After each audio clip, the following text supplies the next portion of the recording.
तैयारी कैसे करें, तो तैयारी कैसे करें क्योंकि सबसे पहले तो क्या है कि आपके पास होना चाहिए एग्जाम पैटर्न। भी एग्जाम पैटर्न क्या है, फिर होना चाहिए आपके पास सिलेबस है। सिलेबस तो जब भी आवेदन स्टार्टिंग हो जाएंगे तो उसी समय क्या है कि आपका सिलेबस भी जारी कर देंगे। एग्जाम पैटर्न आपको पता ही है। एग्जाम पैटर्न क्या रहेगा, इसमें क्या है कि सीडीपी के कितने क्वेश्चन आते हैं, सीडीपी के 30 क्वेश्चन आते हैं और 30 नंबर के आते हैं। लैंग्वेज फर्स्ट, इसके भी क्या है कि 30 क्वेश्चन और 30 नंबर के, और लैंग्वेज सेकंड के भी क्या है 30 क्वेश्चन और 30 नंबर के, और मैथ के भी कितने क्वेश्चन आते हैं 30 नंबर के और 30 क्वेश्चन आते हैं। और फिर बात करें ईवीएस की तो 30 ही क्वेश्चन और 30 ही नंबर के, टोटल कितने हैं 150 नंबर के, 150 नंबर का पेपर होता है और 150 ही क्वेश्चन आते हैं, कोई नेगेटिव मार्किंग नहीं है। तो इसमें क्या कि अदर स्टेट वालों को, अदर स्टेट वाले और जो जनरल वाले कैंडिडेट्स हैं उनको क्या है कि 90 नंबर लेना अनिवार्य है।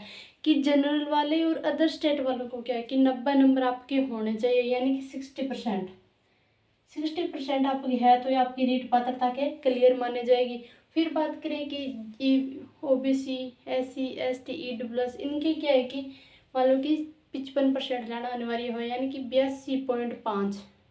यस, मान लो कि 83 नंबर कर लो, अपने सामान्य भाषा में बोला कि 83 नंबर होगा तो क्या है कि OBC, SC, ST वालों की ये क्लियर है मानी जाएगी। फिर बात करें कि आपके पास सिलेबस होना चाहिए, कि सबसे पहले आपको सिलेबस देखना है। कुछ कहते हैं कि ऐसे मोबाइल में स्क्रीनशॉट मार के फ़ोन में रखते, बिल्कुल भी नहीं रखना है। सारा जो भी सिलेबस है सिर्फ ओनली 10 मिनट का टाइम लगेगा, उसको क्या है कि आप एक पेज पर यानी कि एक जुट पाड़ के अपनी कॉपी का उसमें लिख लो, सारा सिलेबस आपके पास नोट होना चाहिए। फिर बात करें कि क्या पढ़े और कैसे पढ़े, फिर बात करें भी क्या पढ़े और कैसे पढ़े। तो सबसे पहले भले ही आप बुक खरीदो, भले ही आप नोट्स खरीदो किसी के, भले ही आप ऑनलाइन कोर्स खरीदो, तो सबसे कम सीमित चीज़ें होनी चाहिए। अगर आप बुक खरीद रहे हो तो सिर्फ एक ही राइटर की आपके पास बुक होनी चाहिए।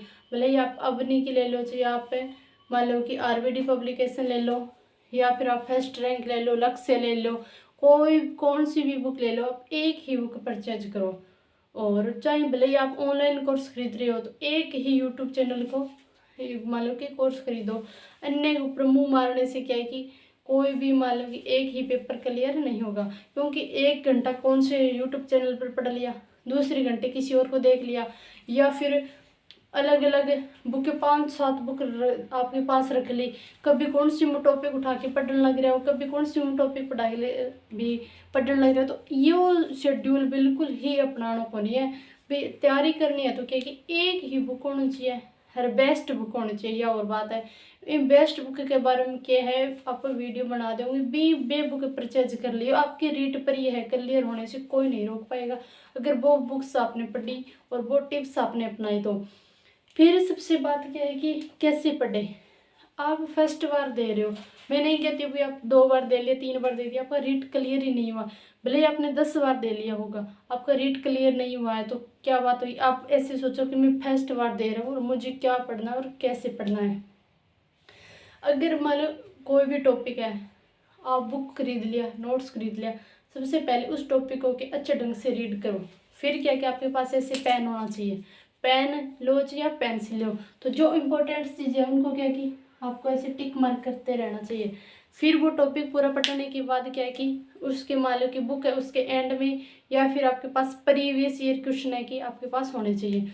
अगर आप वो प्रीवियस ईयर क्वेश्चन कर लोगे अच्छे ढंग से, फिर वो टॉपिक हो गया। फिर उसके बाद भी अगर उस टॉपिक में कुछ कमी रहती है, आपको समझ में नहीं आता है ना, तो यूट्यूब के ऊपर बहुत सी फ्री ऑफ क्लासेस चलती हैं, आप उन फ्री क्लास का की फ़ायदा उठाकर अपने टॉपिक क्लियर कर सकते हो।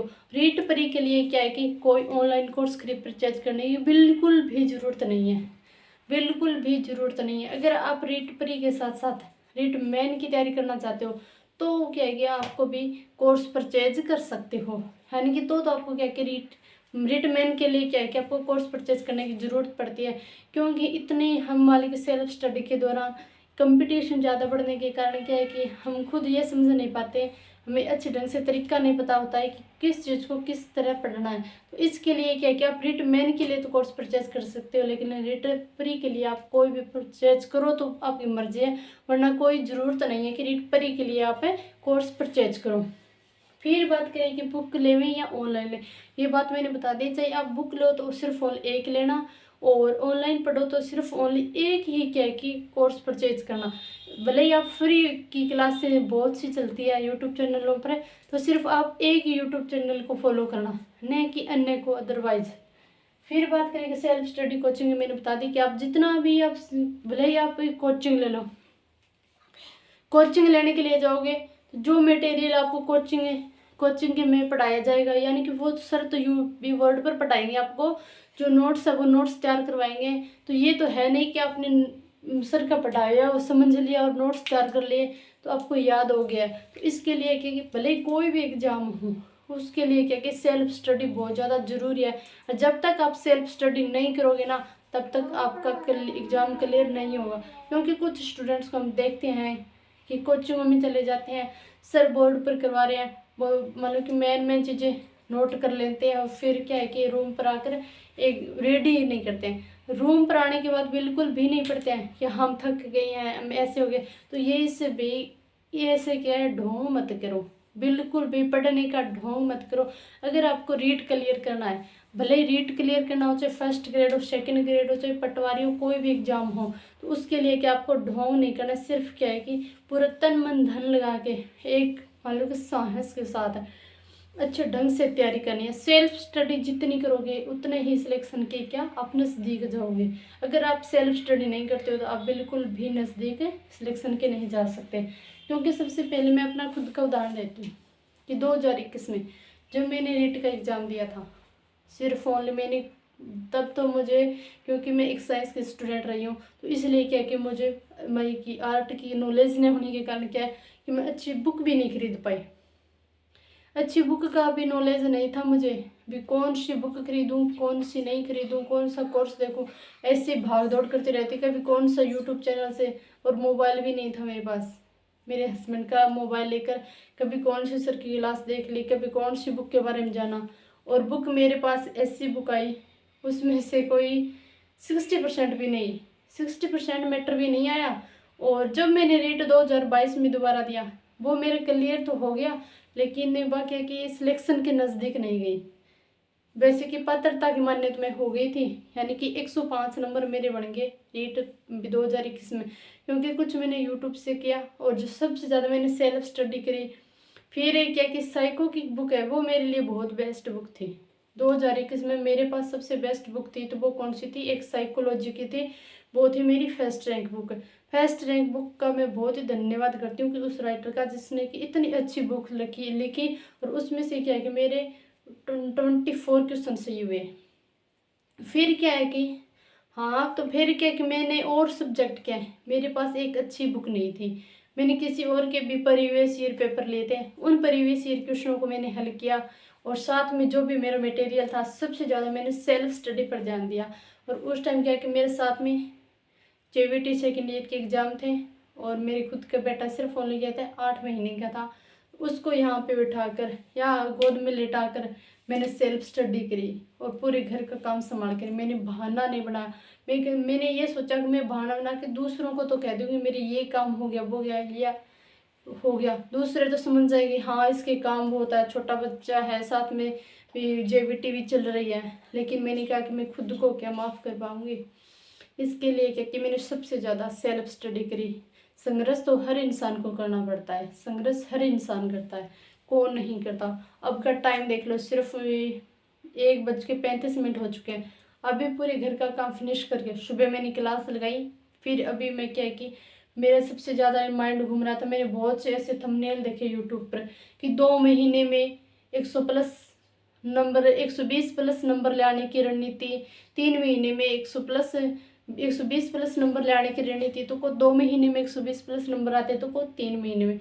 जो बच्चा सेल्फ स्टडी करेगा अच्छे ढंग से, चले वो हाउस वाइफ हो या फिर कोई और हो, जितनी मान लो कि मैंने बताया कि सीमित चीज़ें पुस्तकें रखे, सीमित यूट्यूब चैनलों का प्रयोग करके और सेल्फ स्टडी करके ही क्या है आप एक रिट प्री भी क्लियर कर सकते हो, रिट मेंस भी क्लियर कर सकते हो, लेकिन एक पढ़ाई का ढोंग करके आप कुछ भी नहीं कर सकते। उन्होंने कहा कि 120 प्लस नंबर 2 महीने में ले आ सकते। 2 महीने में 120 प्लस नंबर वो ही बच्चा लेके आ सकता है जिसको क्या कि 8 से 10 घंटे का टाइम मिलता हो। एक हाउस वाइफ कैसे ले आएगी 2 महीने में 120 प्लस नंबर? ऐसे मान लो थंबनेल लगा के वीडियो बनाकर एक बच्चों का टाइम वेस्ट करने वाली बातें हैं। लेकिन मैं ये नहीं कहती, तो अगर कोई हाउस वाइफ है भी रीट परी की तैयारी करना चाहती है तो उसके लिए भी क्या है कि मैं एक इतना अच्छा एक वीडियो के माध्यम से मैं आपको भी समझा दूंगी भी एक हाउस वाइफ होते हुए भी मैंने कैसे एक रीट परी और रीट मेंस मान लो कि 2022 में कैसे क्लियर की।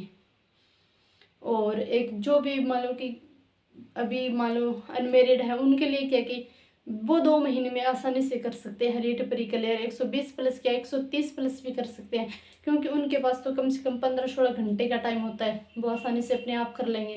लेकिन एक हाउसवाइफ कैसे कर पाएगी?